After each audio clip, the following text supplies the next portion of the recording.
Hi friends, I hope सभी लोग अच्छे होंगे। और चलिए तो फिर शुरू करते हैं। हम पॉलिटी पढ़ रहे थे एंड इससे पहले के टॉपिक्स में हमने राज्य व्यवस्था क्या है समझा था और संविधान क्या है उसके बारे में थोड़ी बहुत बातें हुई थी, है ना। तो चलिए अब उसी टॉपिक में हम और आगे बढ़ते हैं। तो अच्छा, अभी मैं जो चीज़ें बता रहा हूँ आप बिल्कुल परेशान मत होइएगा, सब एकदम बेसिक स्तर है, सब बहुत जीरो शुरुआती लेवल है। तो बातें जब शुरू से आप सीखते रहेंगे ना तो आपको प्रॉपर समझ में आएगा, परेशान बिल्कुल नहीं होना। ठीक है भाई, चलिए तो हमने देख लिया था कि राज्य व्यवस्था क्या है ना। राइटिंग थोड़ी डिजिटल बोर्ड पे भी सेट नहीं हो रही है तो मैनेज करिएगा आप लोग। और इसके साथ हमने समझा था कि संविधान क्या है। ये दो मुद्दों पे, दो टॉपिक पे हमने बातें की थी। इसके बाद अब हम बात करने जा रहे हैं आगे। अभी हम लोग एकदम सब्जेक्ट पढ़ना नहीं शुरू कर रहे हैं, अभी सिर्फ हम लोग एक ग्राउंड बना रहे हैं, है ना। अभी हम ग्राउंड जब बना लेंगे तो उस ग्राउंड पे फिर मैच खेलेंगे। ठीक वैसे जैसे हमारी जब गर्मियों की छुट्टी होती थी ना, तो हम गर्मियों की छुट्टी में खेतों में सफाई करके क्रिकेट पिच बनाते थे ना, उसके बाद उस पर क्रिकेट होता था, एग्जैक्टली वैसे। ठीक है, तो अभी हम पिच बना रहे हैं। अभी आप परेशान मत होइएगा कि क्या चल रहा है क्या नहीं चल रहा है, ज़्यादा नहीं समझ में आ रहा है। अभी बस आप लुफ्त उठाइए, थोड़ा थोड़ा पिच बनवाइए साथ में। चलिए अभी इससे पहले हम बात कर लेते हैं थोड़ा सा संस्थाओं के बारे में। जो बातें मैं अभी बता रहा हूँ, जब मूल रूप से हमारा कॉन्स्टिट्यूशन शुरू होगा तो ये सारी चीज़ें वहाँ पे हमारी हेल्प करेंगी। ठीक है, तो चलिए जैसे आगे पढ़ने में बहुत जगहों पे संस्था क्या है, कैसी है, कितनी प्रकार की होती है, ये सब चीज़ें आएंगी हमारे सामने। तो सबसे पहले हम जान लेते हैं कि संस्थाएं क्या हैं और कैसे हैं। इंडिया में संस्था कितनी हैं और कैसी हैं, क्या काम होता है उनका, उन पर बात कर लेते हैं। तो चलिए देखिए, संस्था हमारे भारत में कितनी प्रकार की संस्थाएं हैं। ठीक है बच्चों, तो संस्थाओं के बारे में अगर मैं बात करूं तो मूल रूप से हमारे पास जो संस्थाएं हैं ये 3 प्रकार की हैं। कितने प्रकार की हैं? 3 प्रकार की। जिसमें पहले प्रकार की अगर मैं संस्था के बारे में बात करता हूं तो ये पहले प्रकार की जो संस्था है जिसे हम लोग कहते हैं संवैधानिक संस्था। क्या कहते हैं बच्चों? संवैधानिक संस्था। ठीक है, और इसको इंग्लिश में हम लोग बोलते हैं कॉन्स्टिट्यूशनल बॉडी। ठीक है, और उसके बाद हमारी जो आती है दूसरे नंबर की हमारी जो संस्था है इसे हम लोग बोलते हैं असंवैधानिक संस्था। इसे हम लोग बोलते हैं बच्चों संवैधानिक संस्था। ठीक है, ये दूसरे प्रकार की हमारी संस्था है। अभी मैं सबकी परिभाषा बताऊंगा, आप परेशान मत होइएगा। संवैधानिक संस्था, ठीक है। और तीसरी जो है इसे हम लोग बोलते हैं गैर संवैधानिक संस्था। इसे हम लोग क्या बोलते हैं? गैर संवैधानिक संस्था। ठीक है भाइयों,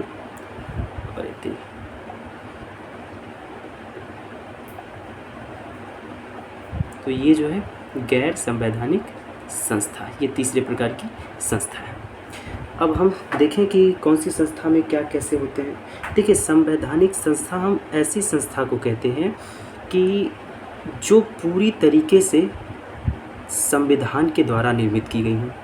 ऐसी संस्था जो पूरी तरीके से किसके द्वारा बनाई गई हो? जिसे संविधान ने बनाया हो, जिसका जिक्र हमारे कॉन्स्टिट्यूशन में देखने को मिले। ठीक है, तो हम कह सकते हैं कि संविधान द्वारा सृजित संस्था संवैधानिक संस्था कहलाती है। ठीक है, कौन सी संस्था मेरे बच्चों? संविधान द्वारा सृजित संस्था। सृजित का मतलब होता है बनाना। तो एक ऐसी संस्था जिसे संविधान ने बनाया है उसे हम लोग कहते हैं संवैधानिक संस्था। इसके अगर मैं एग्जाम्पल के बारे में बात करूं तो इसके एग्जाम्पल में आ जाएगा जैसे आर्टिकल 324 में पाए जाने वाला भारतीय निर्वाचन आयोग या भारत निर्वाचन आयोग। ठीक है, भारत निर्वाचन आयोग। अभी सिर्फ ये मोटे मोटे तौर पे मैं आपको चीज़ें इंडिकेट करा रहा हूँ। मैं जब आप लोगों को ये संस्थाओं के बारे में पढ़ाऊँगा कॉन्स्टिट्यूशन में ही, तो इनके बारे में विस्तृत रूप में ज़िक्र करेंगे। अभी मैं सिर्फ बातें आपको चाह रहा हूँ कि ये सब बातें जब पढ़ते समय, पॉलिटी को पढ़ते समय आए बीच-बीच में, तो हम उनको एनालाइज़ कर पाएँ, हम उनको जान पाएँ, समझ पाएँ, इसलिए मैं आपको इन सब चीज़ों के बारे में बता रहा हूँ, ठीक है? जैसे भारत का वित्त आयोग हो गया, जैसे राष्ट्रीय अनुसूचित जाति आयोग हो गया, ये सब कौन सी संस्थाएं हैं मेरे बच्चों? ये सब संवैधानिक संस्थाएं, ठीक है? तो संवैधानिक संस्था समझ में आ गई। अब देखते हैं हम लोग असंवैधानिक संस्था की। असंवैधानिक संस्था क्या होती है? चलिए देखिए, असंवैधानिक संस्था कौन सी संस्था भाई असंवैधानिक होती है? तो ऐसी संस्था जो संविधान के विरुद्ध हो, याद रखना, पूरी तरीके से संविधान के विरुद्ध हो, जो संविधान के खिलाफ हो या संविधान के विरुद्ध हो, ऐसी संस्थाएं जो संविधान के खिलाफ हो। अब कौन सी संस्थाएं ऐसी हैं जो संविधान के खिलाफ हैं? देखिए, संविधान के खिलाफ होने से आप कुछ दूसरा निष्कर्ष मत निकालिएगा। इसका मतलब मोटे मोटे तौर पे यही है कि जो संविधान के नियम कानूनों का उल्लंघन कर दे। जैसे एग्जाम्पल के तौर पे अगर मैं इसकी बात करूं, तो जैसे हमारे सामने उदाहरण है नक्सलवाद की संस्था। नक्सलवाद की संस्था, ठीक है, नक्सलवाद से रिलेट करता हुआ कोई संस्था, जैसे अभी रिसेंटली में हम लोग बात करें तो जैसे हमारे सामने खालिस्तान, जैसे खालिस्तान बनाने के लिए जो वो खालसा करके एक पंजाब में कोई संस्था बनी थी, वो संस्था, ठीक है, ये पूरी तरीके से अनकॉन्स्टिट्यूशनल है, ठीक है, अनकॉन्स्टिट्यूशनल बॉडी है, असंवैधानिक संस्था है, ठीक है। तो ऐसी संस्थाएं जो संविधान के खिलाफ होती हैं असंवैधानिक संस्था कहलाती हैं। अब यही बात करते हैं हम लोग हमारे तीसरे संस्था के बारे में, जिसे हम लोग कहते हैं गैर संवैधानिक संस्था। अब क्या होती है गैर संवैधानिक संस्था मेरे बच्चों? तो गैर संवैधानिक संस्था के बारे में अगर मैं बात करूं आपसे, तो गैर संवैधानिक संस्था उन संस्थाओं को कहा जाता है जो संविधान द्वारा सृजित तो नहीं है, जो संविधान से सृजित नहीं है, संविधान से सृजित नहीं है, लेकिन अच्छा याद रखना कि ये संस्थाएं भी संविधान द्वारा सृजित नहीं हैं, ये बाहर के लोगों के द्वारा बनाई जाती हैं, या अपने देश में भी रह कर के कुछ लोग इसको बना देते हैं, है ना, लेकिन वो हमारे संविधान में जो नियम कानून लिखे गए हैं उनका साफ साफ उल्लंघन करती हैं, ठीक है। तो ये भी संस्थाएं जो होती हैं ये संविधान द्वारा सृजित नहीं हैं, ठीक है। तो गैर संवैधानिक संस्था जो होती है, जिसे हम लोग कहते हैं एक्स्ट्रा कॉन्स्टिट्यूशनल बॉडी, ये संविधान के द्वारा सृजित तो नहीं होती हैं, लेकिन संविधान में जितने आदर्श हैं, संविधान में जितने आदर्श है, ये संविधान के आदर्शों को पूरा करती हैं। मतलब संविधान में अगर उल्लिखित है कि भाई किसी व्यक्ति के राइट्स को नहीं छीनेंगे, तो ऐसी संस्थाएं उस व्यक्ति के राइट्स को नहीं छीनेंगी, ठीक है। जैसे इसके एग्जांपल में अगर हम बात करते हैं तो इसके 3 पार्ट होते हैं, ठीक है। गैर संवैधानिक संस्था के कितने पार्ट होते हैं बच्चों? 3 प्रकार। तो जो संस्थाएं होती हैं, संस्था का मतलब जो एक बॉडी, एक निकाय जो हमारे देश में रह कर के हमारे जनता के लिए, संविधान के लिए, लोगों के लिए काम करती है, उसे हम लोग संस्था कहते हैं, ठीक है। अब संस्था में आ जा रहा है जैसे संवैधानिक संस्था, असंवैधानिक संस्था, गैर संवैधानिक संस्था, ये 3 प्रकार की संस्थाएं होती हैं। तो संवैधानिक संस्था में हमने देख लिया, जैसे हमारा भारत निर्वाचन आयोग आ जाता है, राष्ट्रीय अनुसूचित जाति आयोग आ जाता है, भारत का वित्त आयोग आ जाता है, ये सब संविधान ने बनाया है। और संविधान जो जिस संस्था को बनाता है उसे हम लोग क्या कहते हैं? संवैधानिक संस्था कहते हैं। अगर वहीं बात करें असंवैधानिक संस्था, तो ये संविधान नहीं बनाता है, संविधान में उनका कोई उल्लेख नहीं होता है, ये पूरी तरीके से किसी बाहरी व्यक्ति के द्वारा या देश के अंदर रहने वाले नागरिकों के द्वारा ही बनाया जाता है, और ये पूरी तरीके से संविधान में जो नियम कानून लिखे गए हैं उनका उल्लंघन करते हैं, ठीक है। गैर संवैधानिक संस्था जो होती है, ये संविधान तो इनका निर्माण नहीं करता है, लेकिन संविधान में जितने आदर्श हैं, जितने रूल रेगुलेशन हैं, उनको ये पूरी तरीके से फॉलो करते हैं, तो इन्हें हम लोग कहते हैं गैर संवैधानिक संस्था। हालांकि अब हमें देखना है कि गैर संवैधानिक संस्था कितने प्रकार की होती है। तो देखिए ये भी 3 प्रकार की होती है बच्चों। देखते हैं अब हम लोग गैर संवैधानिक संस्था।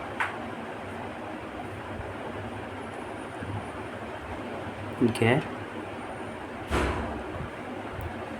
संवैधानिक संस्था।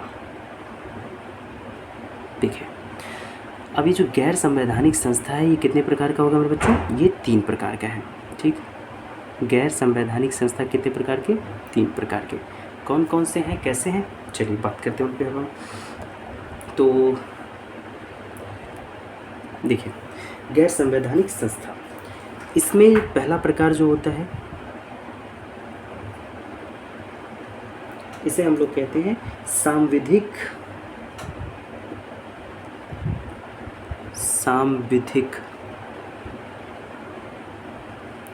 या कानूनी,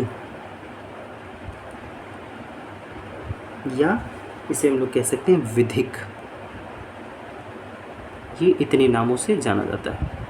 ठीक है, ये पहले प्रकार है इसके। ठीक है, तो गैर संवैधानिक संस्था का ये पहला प्रकार है। अगर इसके एग्जाम्पल, इसके बारे में हम बात करें कि ये किस प्रकार का होता है, कैसा होता है ये, तो देखिए, अगर मैं सांविधिक या कानूनी या विधिक संस्था के बारे में बात करूं, तो ये एक ऐसी संस्था होती है जो पूरी तरीके से संसद द्वारा बनाई जाती है। किसके द्वारा इसका निर्माण होता है मेरे बच्चों? संसद के द्वारा। ठीक है, संसद क्या है? पार्लियामेंट। पार्लियामेंट अभी देख रहे हैं हम लोग कि नया नया बना भी है हमारे इस देश में। तो विधिक या कानूनी या फिर सांविधिक जो संस्था होती है, जो कि गैर संवैधानिक संस्था होती है, इसका मतलब संविधान नहीं बनाता है इनको, कॉन्स्टिट्यूशन नहीं बनाता, लेकिन कॉन्स्टिट्यूशन के जो नियम कानून होते हैं इनको ये पूरी तरीके से फॉलो करते हैं। ठीक है, तो इसका पहला प्रकार हम देख रहे हैं जिसे हम लोग कहते हैं सांविधिक, कानूनी या विधिक। तो ये किसके द्वारा बनाया जाएगा? संसद के द्वारा बनाया जाएगा। जैसे अगर इसके हम कुछ एग्जाम्पल के बारे में बात करें तो इसके एग्जाम्पल में आ जाता है राष्ट्रीय मानवाधिकार। जैसे राष्ट्रीय मानवाधिकार, ये एक संस्था है। सभी संस्थाओं पर हम विस्तृत बात करेंगे। अभी सिर्फ हम लोग एक बेस तैयार कर रहे हैं, तो अभी आप सिर्फ इन बातों पर, छोटे छोटे बातों पर फोकस करेंगे और इन्हें याद रखेंगे, है ना। जैसे हमें पढ़ने में बहुत आगे जब हम कॉन्स्टिट्यूशन पढ़ेंगे ना, तो ये सब बहुत हेल्प करेंगे हमारी। ठीक है भाई, तो जैसे मानवाधिकार आयोग हो गया, राष्ट्रीय महिला आयोग हो गया, और एक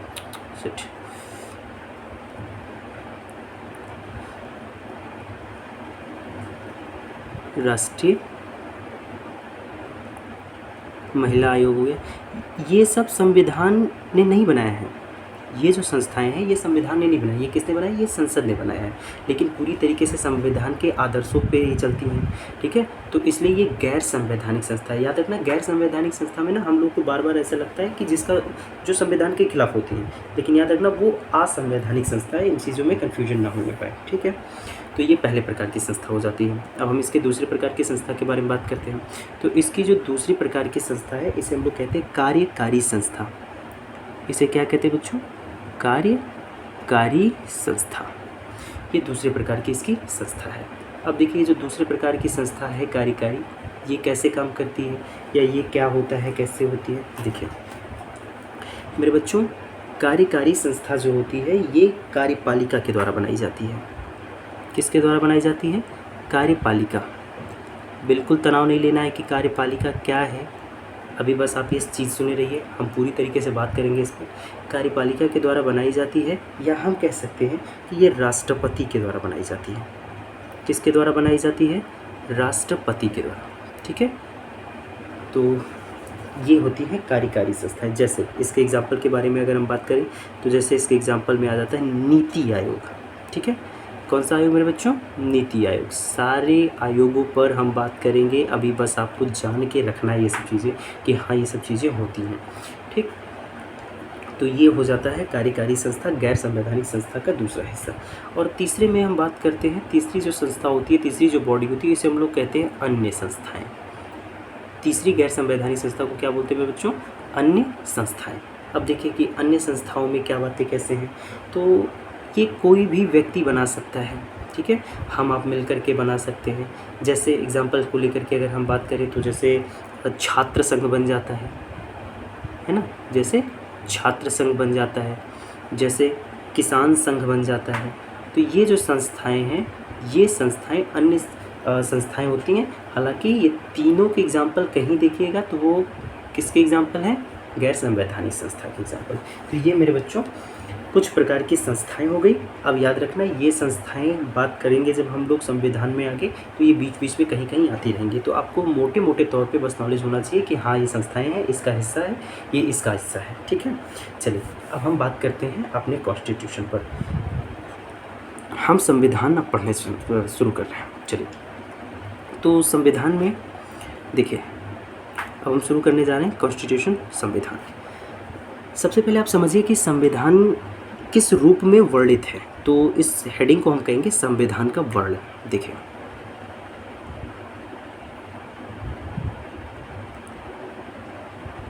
संविधान का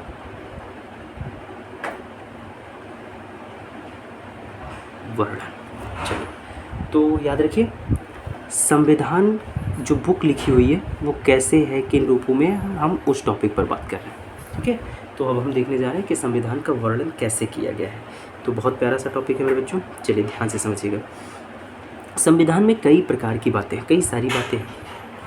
तो सबसे पहले संविधान को बांटा गया है भाग में। संविधान की जो किताब है ना, ये संविधान की किताब किस में लिखी गई है, संविधान में। सबसे पहले हम देखेंगे तो ये भाग में बटा हुआ है। संविधान किस में बटा हुआ है मेरे बच्चों, भाग में बटा हुआ है। ठीक है, और भाग किससे मिलकर के बने हुए हैं, अध्याय से। देखिए, ये बिल्कुल आवश्यक नहीं है कि हर एक भाग में हर एक अध्याय होगा और हर एक अध्याय में हर एक अनुच्छेद होगा, हर एक अनुच्छेद में हर एक खंड होंगे ही होंगे, ऐसा सब निश्चित नहीं। ठीक है, आवश्यकता के अनुसार संविधान को वर्णित किया गया है। तो संविधान में क्या पाया जाएगा, भाग पाए जाएंगे। भाग किससे मिलकर बनेगा, अध्याय से मिलकर के बनेगा। और अध्याय किससे मिलकर के बनेगा, तो अनुच्छेद से मिलकर के अध्याय बनता है। अनुच्छेद से मिलकर के क्या बनेगा मेरे बच्चों, अध्याय। और अनुच्छेद किससे मिलकर के बनता है, खंड से मिलकर के बनता है।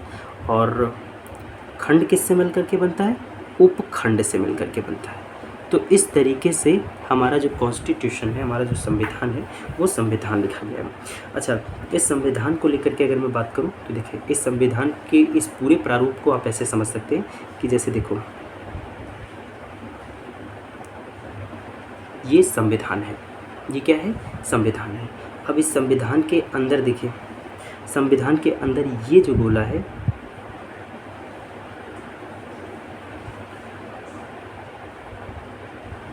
देखिए संविधान के अंदर ये कई गोले हैं। अभी आप इन गोलों का मतलब अपने आप ऑटोमेटिक समझ जाएंगे, आप परेशान मत होइए।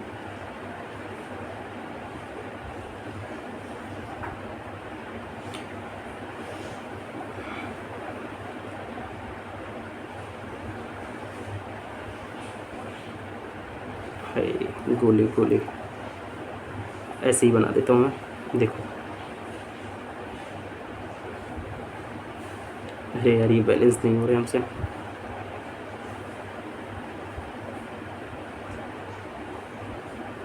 चलो, 2 हो गए। और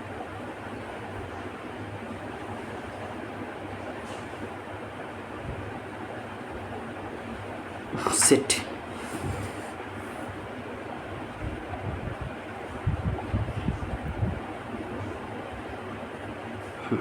ऐसे समझ लेते हैं हम लोग। देखिए, ये जो सबसे बड़ा गोला है, सबसे बड़ा गोला किसका है, ये है संविधान का। सबसे बड़ा गोला किसका है, संविधान का। अब संविधान के अंदर क्या पाया जाएगा, तो संविधान के अंदर ये जो गोला दिखाई दे रहा है ब्लू कलर का, ये है आपका भाग। और ये जो गोला दिखाई दे रहा है, ये भी भाग के अंदर पाया जाएगा। ये किसका है, अध्याय का।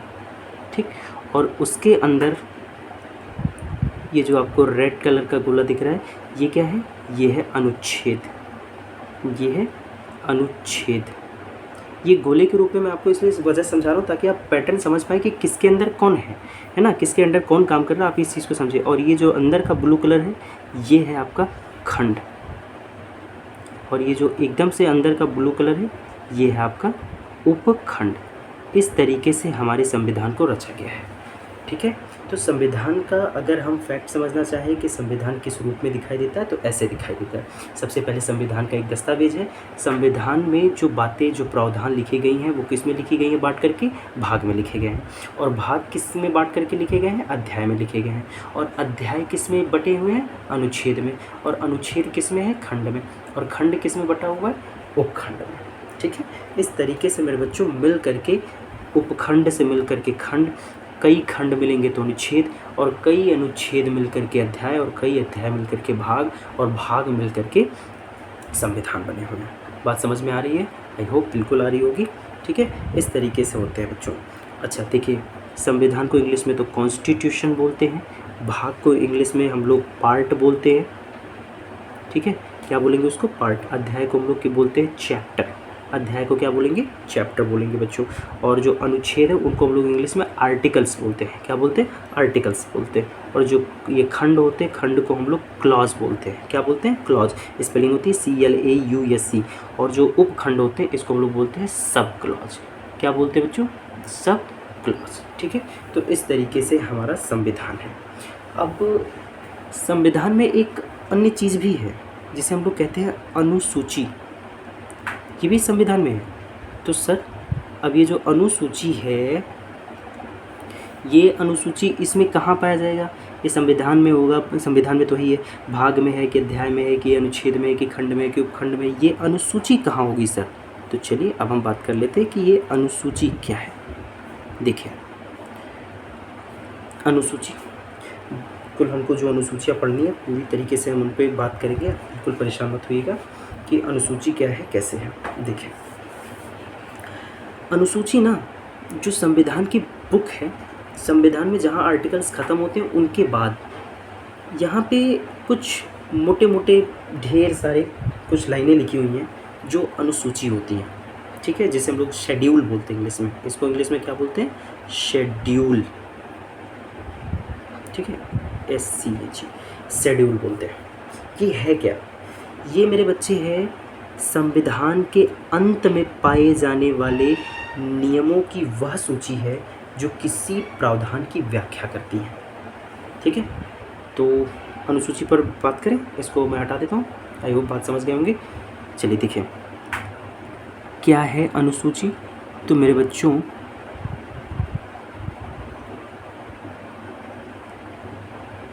क्या है अनुसूची? तो अनुसूची संविधान के अंत में, कहाँ पे? संविधान के अंत में पाए जाने वाले विषयों की वह सूची है जो किसी संविधान में लिखित प्रावधान की व्याख्या करती है। अब इसका क्या मतलब है भैया? कुछ पल्ले नहीं पड़ रहा है। चलो मैं बता देता हूँ आपको, बिल्कुल तनाव में ना आइए। चलिए देखिए, जैसे एक एग्जांपल लेते हैं प्यारा सा। जैसे हमारे सामने है आर्टिकल 1, नन्हा सा हमारे सामने है, बहुत प्यारा सा मेरे बच्चों, आर्टिकल नंबर 1। अब ये आर्टिकल 1 क्या है?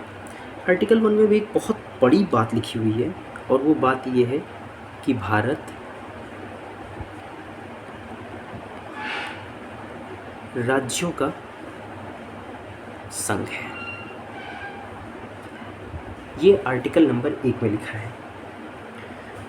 भाग 1 में पाया जाता है। भाग 1 में ये है आर्टिकल 1। ठीक है, कि भारत क्या है? राज्यों का संघ है। अब भाई मेरे आर्टिकल 1 में सिर्फ इतनी बातें लिख दी गई हैं।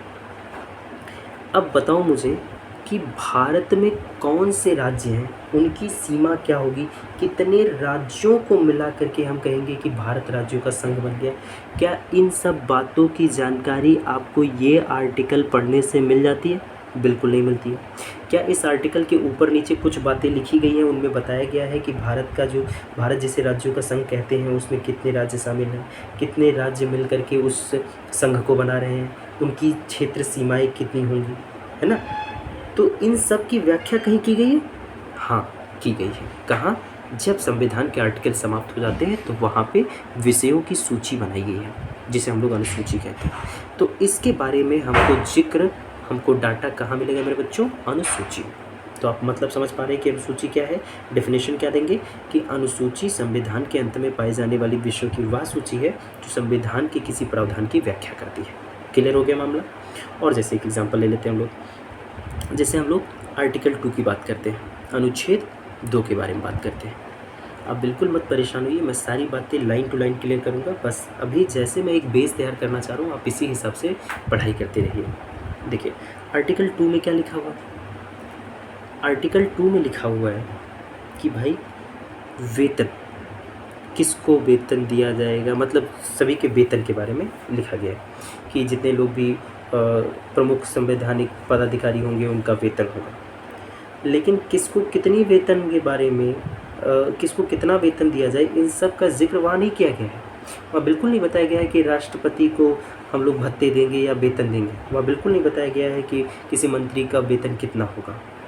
बस वेतन दिया जाएगा ऐसा लिख दिया गया है आर्टिकल 2 में। तो भैया इन सब की व्याख्या कौन करता है? इन सब की व्याख्या करता है अनुसूची। ठीक है। अब आपके दिमाग में एक प्रश्न आएगा, सर तो उसको अनुसूची को लास्ट में वहाँ करने की क्या ज़रूरत थी, इसी आर्टिकल के नीचे लिख देते। तो बाबू बात ये है कि आर्टिकल्स हमारे लिए समझना कठिन हो जाता, फिर हम संविधान को जिस पर्पज़ से रच रहे थे वो पर्पज़ थोड़ा सा टफ हो जाता। तो इसलिए इन सब बारे में बातें करने के लिए, इन सब की व्याख्या करने के लिए हमने लास्ट में संविधान के जहाँ आर्टिकल समाप्त होते हैं उसके बाद एकदम पीछे पेज में हमने अनुसूची शेड्यूल बना दिया, जिसमें हमने डाल दिया है कि जितने विषय जो भी हैं जिनका व्याख्या आर्टिकल्स में नहीं हो पाई है उनकी व्याख्या हम अनुसूची के हिसाब से कर देते हैं। ठीक है, तो ये है अनुसूची। ठीक है, चलिए अब हम आगे बात करते हैं। अब हम बात करते हैं कि हम संविधान को यहाँ कैसे पढ़ेंगे। ठीक है, बहुत इम्पॉर्टेंट डेप्थ की बात है ये, क्योंकि अगर हम ये समझेंगे तो ही जान पाएंगे आगे कि हम संविधान में क्या चीज़ें कैसे पढ़ रहे हैं, क्योंकि फिर टॉपिक्स थोड़ा सा आपके दिमाग से बाहर जा सकती हैं, क्योंकि ऑलरेडी हम भाग 1 भाग 2 आर्टिकल 1 आर्टिकल 2 ऐसे तो पढ़ने वाले हैं नहीं, एनालाइज़ करने वाले हैं पूरे कॉन्स्टिट्यूशन को। तो इसलिए पहले हमें ये जान लेना ज़रूरी होगा कि हम जो पढ़ने जा रहे हैं उसकी स्ट्रेटेजी क्या होगी। चलिए देखिए, तो मैं अगर बात करूँ तो संविधान जो है इसको 3 हिस्सों में बांट के हम लोग पढ़ेंगे। ठीक है, संविधान को कितने हिस्सों में बांट के पढ़ेंगे? 3 हिस्सों में। अब वो हिस्से कौन कौन, ओह माय गॉड सॉरी, हाथ से टच हो जा रहा बार बार। चलिए देखिए, अगर हम बात करें तो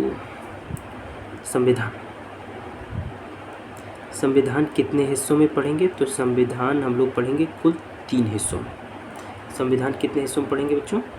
संविधान पढ़ेंगे 3 हिस्सों में। कौन कौन से हिस्सों में, आइए देखते हैं।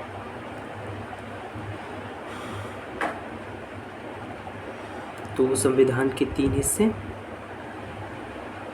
संविधान के पहले हिस्से में हम लोग दर्शन पढ़ेंगे।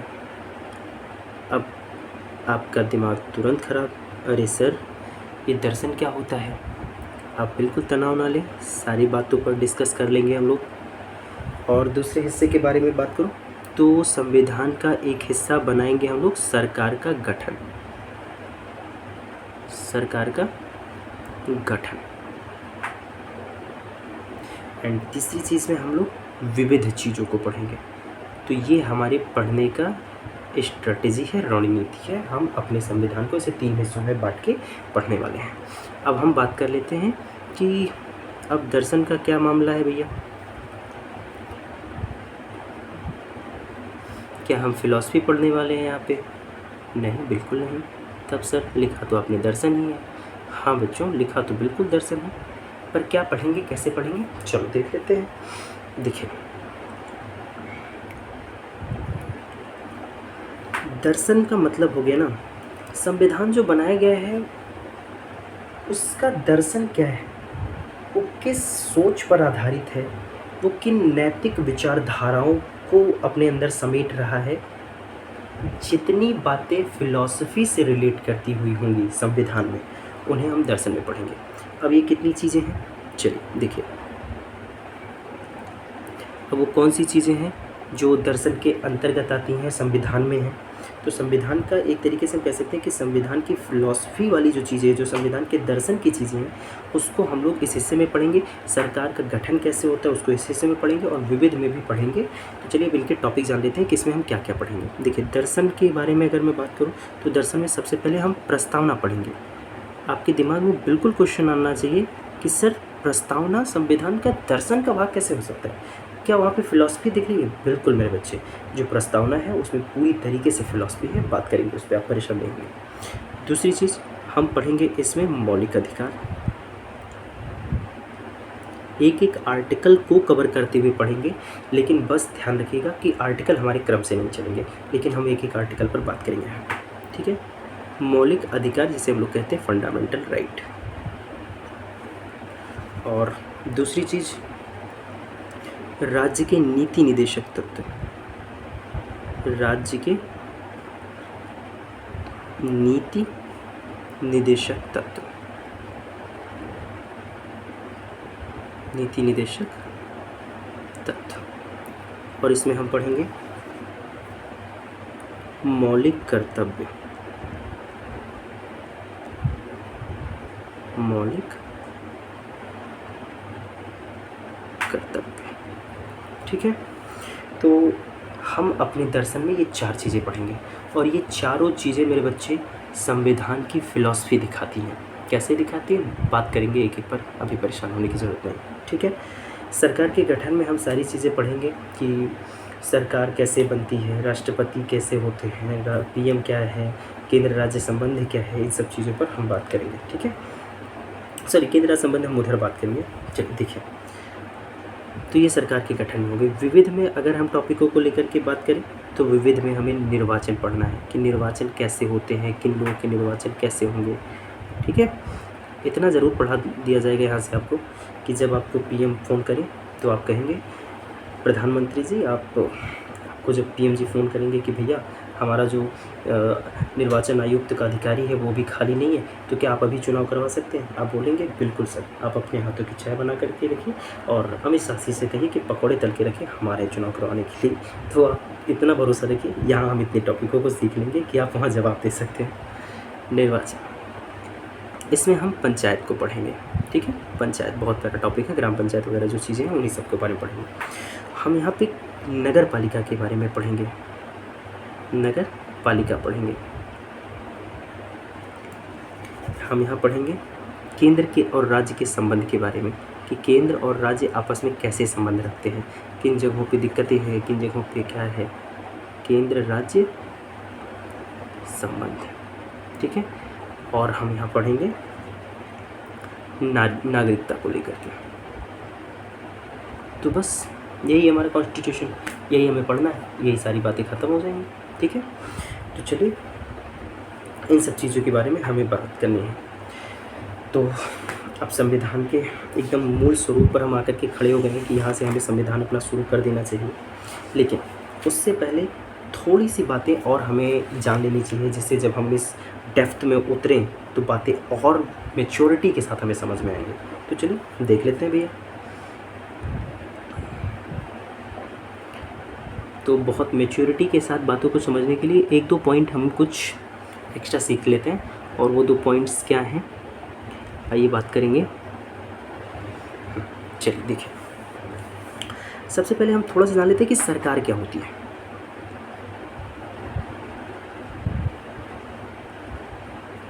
थोड़ा सा, बाकी सरकार का गठन पढ़ेंगे तो सरकार तो जान ही लेंगे, बाकी गाना वाना तो बहुत सुनते हो, सरकार तो साड़ी आप पढ़ी है ना तो उतना तो आप सेंस निकाल ही सकते हैं कि सरकार क्या है।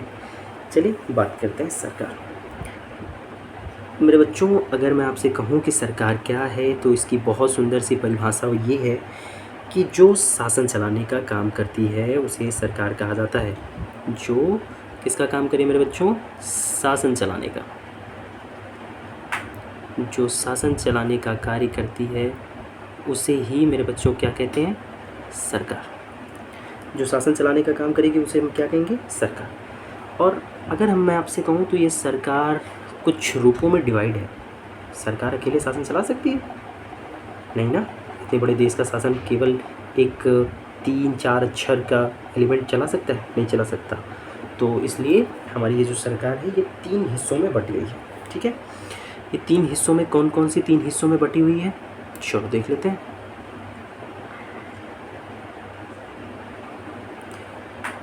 ये बढ़िया टेक्नोलॉजी देख रहे हो कितनी सही चीज़ है पर मज़ा आ रहा है इस टेक्नोलॉजी का यूज करके।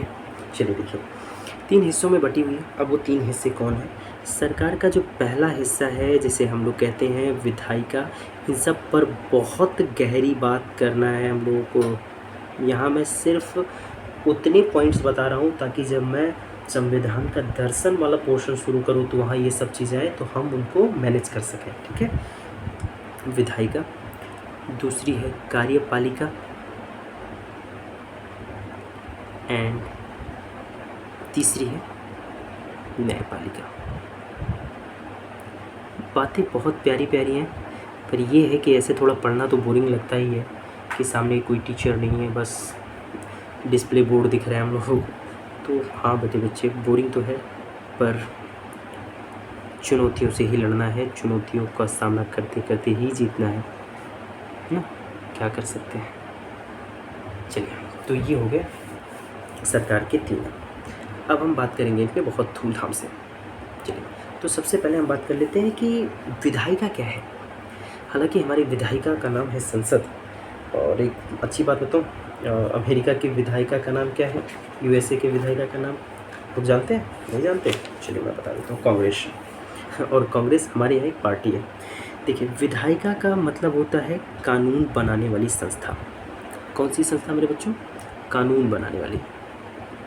ठीक है, मतलब एक ऐसी संस्था जो कानून का निर्माण करती है। क्या करती हो? कानून का निर्माण करती हो। ऐसी संस्थाओं को हम लोग कहते हैं विधायिका। ठीक है, बात समझ में आ रही है? प्रॉपर समझ में आनी चाहिए। और कार्यपालिका का मतलब, अब भाई देखो, सरकार के एक पार्ट ने कानून बना दिया, ठीक है, अब एक हिस्से की जिम्मेदारी होती है कि उस कानून को जनता में लागू करें, जिसका हम लोग जो कह सकते हैं कार्यपालिका। तो इसका मतलब कानून लागू करने के लिए, कानून लागू करने के लिए जो सिस्टम काम करता है उसे हम लोग कार्यपालिका कहते हैं। ठीक है, विधायिका कानून बनाएगी।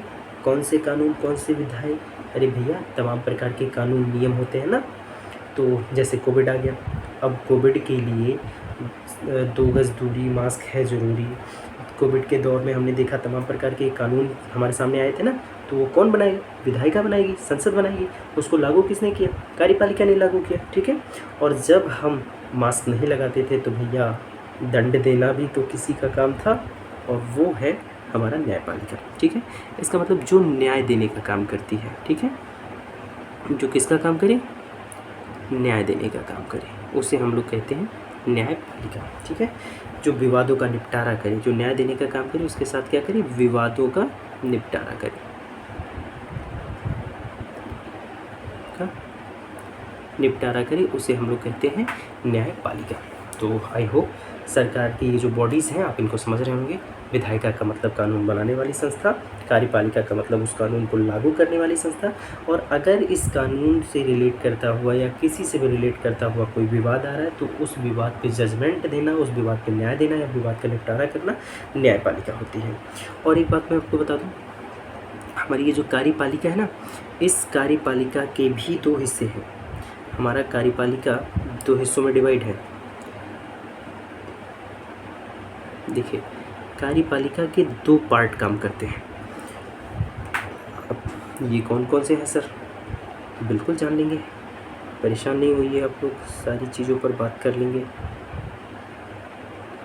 चलिए, देखिए कौन है भैया? तो बाबू, इसमें एक को हम लोग कहते हैं अस्थायी कार्यपालिका।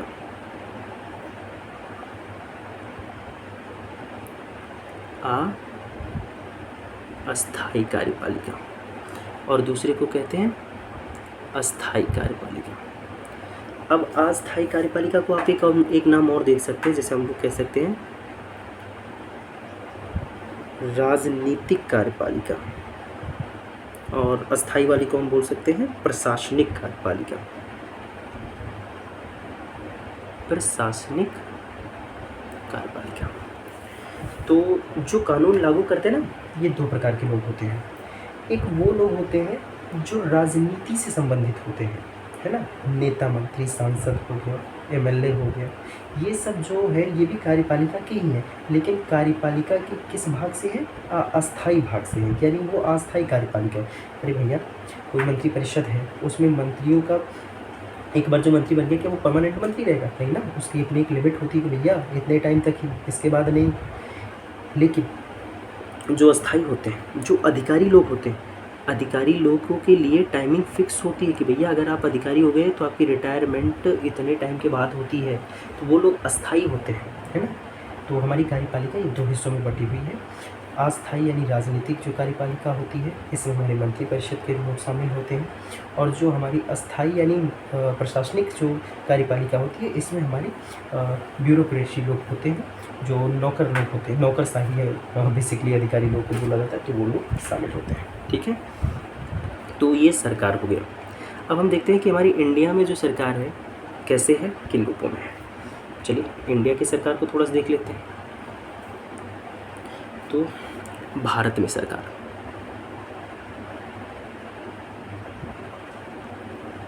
भारत में सरकार। चलिए हमारे इंडिया में जो कॉन्स्टिट्यूशनल बॉडीज़ है ये कैसे काम करती हैं? मैन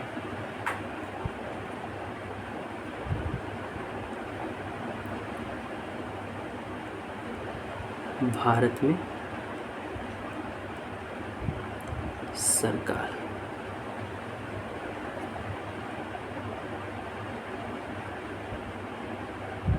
चलिए देखिए हमारे भारत में जो सरकार है ये बहुत प्यारे रूप में काम करती है।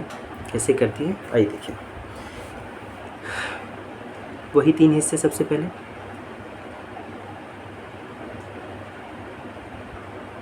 जिसमें पहला विधायिका,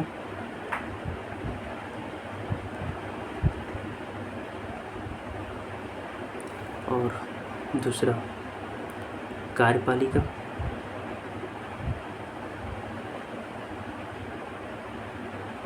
एंड तीसरा न्यायपालिका।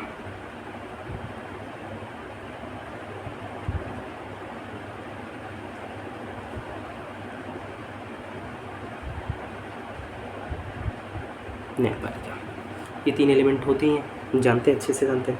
चलिए अब ये जो विधायिका है ना, ये दो सदनों में बटी हुई है।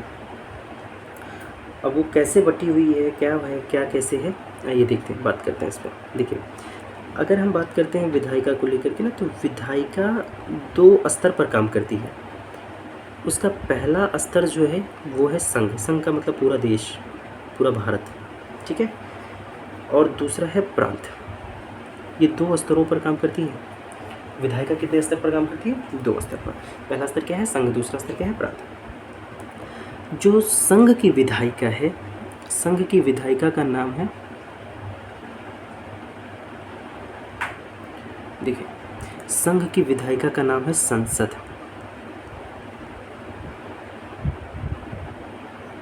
जो संघ की विधायिका का नाम है वो क्या है मेरे बच्चे? संसद। और प्रांत की जो विधायिका है इसे हम लोग कहते हैं राज्य विधानमंडल। राज्य विधान मंडल, ये बड़ी गहरी बात है, इसको ध्यान से हमें समझना होगा, ठीक है। कि विधायिका जो होती है, जो कानून बनाती है, तो ये दो स्तरों पर होता है। एक होता है संघ, दूसरा होता है प्रांत, ठीक है। मतलब संघ का मतलब पूरा भारत देश हो गया, और प्रांत का मतलब विशेषकर एक राज्य हो गया, ठीक है। हम आगे बात करेंगे कि प्रांत क्या होता है, कैसे होता है, राज्य क्या होते हैं। सबसे पहले दिमाग में तो यही आता है कि सर पॉलिटी शुरू की है तो सबसे पहले बताइए ना कि राज्य क्या होता है। राज्य की परिभाषा मेरे बच्चे हम लोग जो भी पढ़ते हैं कि वो जो चार एलिमेंट जिसके पास है वो राज्य है, पूरी तरीके से सही नहीं है। वो केवल एक एलिमेंट पे काम करता है, हर एक एलिमेंट पे काम नहीं कर सकता वो, कि जिसके पास भूमि हो जाए, जनसंख्या हो जाए, सरकार हो जाए और संप्रभुता हो जाए, उसे हम लोग तुरंत कह देंगे कि वो राज्य है। हाँ, एक फैक्ट में वो सही है, लेकिन हर एक फैक्ट में वो सही नहीं है, ठीक है। तो आप उन सब बातों पर परेशान मत होइए। प्रांत का मतलब जैसे उत्तर प्रदेश हो गया, बिहार हो गया, कर्नाटक हो गया, ये सब चीज़ें। भारत का मतलब संघ हो गया। अब देखिए जो संसद है, ये संसद दो सदनों से मिलकर के बनी है। संसद कितने सदन से मिलकर के बनी है? दो सदन से। देखिए पहला जो सदन है इसे हम लोग कहते हैं राज्यसभा। पहला सदन क्या कहलाता है? राज्यसभा। और दूसरा सदन क्या कहलाता है? लोकसभा। ठीक है, ये 2 सदन मिल करके संसद बनते हैं। इसी तरीके से प्रांत में जो राज्य विधानमंडल पाया जाता है, इसके भी 2 सदन हैं। इसका जो पहला सदन है, इसे हम लोग कहते हैं विधान परिषद। इसे हम लोग क्या बोलेंगे? विधान परिषद। और जो दूसरा है, इसे हम लोग बोलते हैं विधान सभा। ठीक है, ये राज्य के सदन हैं दोनों, और ये दोनों संसद के सदन हैं, यानी भारत देश के सदन हैं। ठीक है, संघ के सदन हैं। अब हम बात करते हैं कार्यपालिका। तो मेरे बच्चे, कानून को लागू करने का भी 2 स्तर होता है ना। कानून जो लागू किए जाते हैं कितने स्तरों पे किए जाते हैं? 2 स्तरों पे किए जाते हैं। पहला इसका जो स्तर होता है, इस संघ का होता है, संघ का होता है, और दूसरा प्रांत का। अरे मेरे बच्चे, नियम बना, कानून बना, तो लागू करने के लिए देश भी है पूरा, और एक स्पेशल राज्य के लोग भी हैं, है ना। इन सब बातों पे हम गहराई में समझ जाएंगे। अभी मैं जितनी बातें कह रहा हूँ, आपको सब उतनी बातों पर ध्यान देना है। अब इसके संघ के अंतर्गत कौन कौन आते हैं कार्यपालिका में? अगर हम बात करें कि संघ के अंतर्गत कौन कौन आएगा, तो संघ के अंतर्गत आते हैं इसमें जैसे राष्ट्रपति हो गया। ठीक है, राष्ट्रपति किसका हिस्सा है? संघ का हिस्सा है। प्रधानमंत्री हो गया, प्रधानमंत्री किसका हिस्सा है? संघ का हिस्सा है। अगर हम मंत्री परिषद के बारे में बात करते हैं, मंत्री परिषद किसका हिस्सा है? संघ का हिस्सा है। मंत्रिमंडल के बारे में अगर हम बात करें, मंत्रिमंडल किसका हिस्सा है? संघ का हिस्सा है। अगर हम केंद्रीय सेवाओं के बारे में बात करें, तो केंद्रीय जो सेवाएं हैं, ये किसका हिस्सा है? संघ का हिस्सा है। ठीक है, अब प्रांत में कौन कौन से लोग होते हैं? तो प्रांत में जैसे राज्यपाल होता है, राज्यपाल होता है। ठीक है, जैसे प्रांत में मुख्यमंत्री हो गए, मंत्री परिषद हो गई, इनकी भी अपनी मंत्री परिषद होती है। ठीक है, और इनकी जैसे प्रांतीय सेवाएं हो गई। तो ये लोग होते हैं, इतने लोग मिलकर के कार्यपालिका कहलाते हैं। और यहाँ ये 4 सदन मिल करके पूरी तरीके से विधायिका कहलाती है।